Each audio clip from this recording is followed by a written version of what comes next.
کچھ عرصے سے پاکستان کے اندر آسان قسطوں پر گھر خریدنے یا گھر کی فائنانسنگ کا ایک پروگرام شروع ہوا ہے. یہ کچھ عرصے پہلے بھی شروع ہوا تھا، آج سے 4-5 سال پہلے حکومت نے دوبارہ شروع کیا ہے، اور حکومت پنجاب کی طرف سے بھی آیا ہے، حکومت پاکستان کی طرف سے بھی آیا ہے. تو بسا اوقات لوگ اس کے بارے میں سوالات پوچھتے ہیں کہ اس کو لینے کا شرعاً کیا حکم ہے اور ہم لے سکتے ہیں یا نہیں لے سکتے. ایک بات تو یہ ذہن میں رکھیں کہ یہ جو اسکیم آئی ہے یہ پاکستان کے اندر اسلامی طریقے سے اسلامی بینکوں نے بھی اس اسکیم کو لانچ کیا ہے. تو اگر ایک شخص کسی اسلامی بینک کے پاس جا کر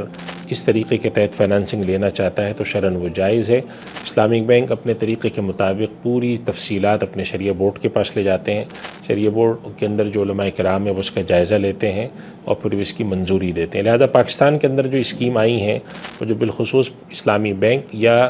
اسلامی ونڈوز جو اس اسکیموں کو دے رہے ہیں، شرعاً ان سے لینے میں کوئی حرج نہیں ہے، اور ان کو لے کر ان جو طریقہ کار کے تحت وہ دیتے ہیں اس کے لینے کے اندر کوئی سود نہیں آتا، اور یہ شرعی طور پہ ایک جائز طریقہ ہوتا ہے. یہ ہے اس کا ایک پہلا نقطہ. دوسرا نقطہ یہ ہے کہ چونکہ یہ اسکیم ایک خاص طور پر ان لوگوں کے لیے حکومت نے یہ وضع کی ہے، وہ لوگ جن کے پاس گھر نہیں ہوتے یا جن کے پاس تنخواہیں یا آمدنی اتنی کم ہے کہ اگر ان کو اس طرح کی سستی اسکیمیں نہ ملیں تو شاید وہ گھر نہ بنا سکیں، لیکن وہ رہتے کرائے کے گھر پہ ہیں. تو خاص طور پہ اس طرح کے لوگوں کے لیے اسکیم بنانے کی وجہ سے اس کے اندر کچھ اہم شرائط رکھی گئی ہیں کہ خاص سائز کا گھر ہونا چاہیے، چھوٹا گھر ہونا چاہیے، اور کتنی تنخواہ والے لوگ ہوں اس میں. اس وجہ سے اگر ان شرائط کو پورا کوئی شخص نہیں کرتا تو اس کو گھر نہیں ملتا. تو یہ بات ذہن میں رکھیں کہ یہ ضروری نہیں ہے کہ اگر کسی کو گھر نہیں مل رہا تو اس کی وجہ یہ ہو کہ شرعی نقطہ نظر سے وہ گھر نہیں مل سکتا، بلکہ اس کی وجوہات قانونی بھی ہوتی ہیں کہ قانونی طور پر اگر حکومت نے کچھ ضوابط رکھے ہیں کہ اس قسم کے لوگ ہوں، اتنی ان کی تنخواہ ہو، اتنا ان کے بارے میں ہمیں علم ہو،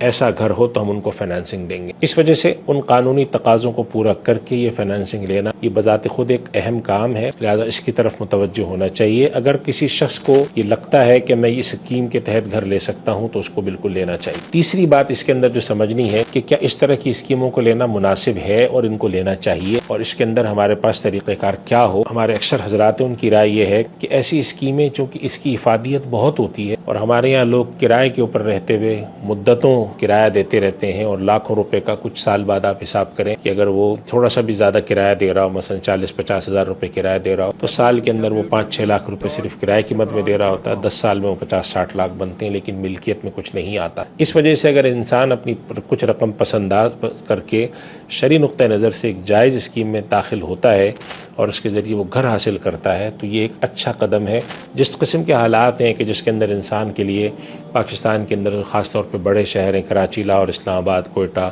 اور پشاور کے جو شہر ہیں جہاں پہ گھر بنانا اب انسان کے لیے مشکل ہوتا جا رہا ہے، اگر ایسی اسکیم آتی ہیں تو یہ قابل حوصلہ افزائی ہیں اور حکومت کی طرف سے ایک مستحسن قدم ہے. اور لوگوں کو چاہیے کہ اس کے جو جائز طریقے اس کی طرف متوجہ ہو کر اپنے لیے گھر حاصل کریں، اس لیے کہ اس سے ان کی اولاد کے لیے ایک چھت ملتی ہے، اور اللہ کی چند بڑی نعمتوں میں سے ایک نعمت اللہ کے نبی صلی اللہ علیہ وسلم نے ایک اپنا گھر بھی کی طرف بھی اشارہ فرمایا کہ گھر ہونا، خصوصاً کشادہ گھر ہونا. سوشل میڈیا پر سب سے قدیم اور سب سے ریلائبل برانڈ درسقرآن.com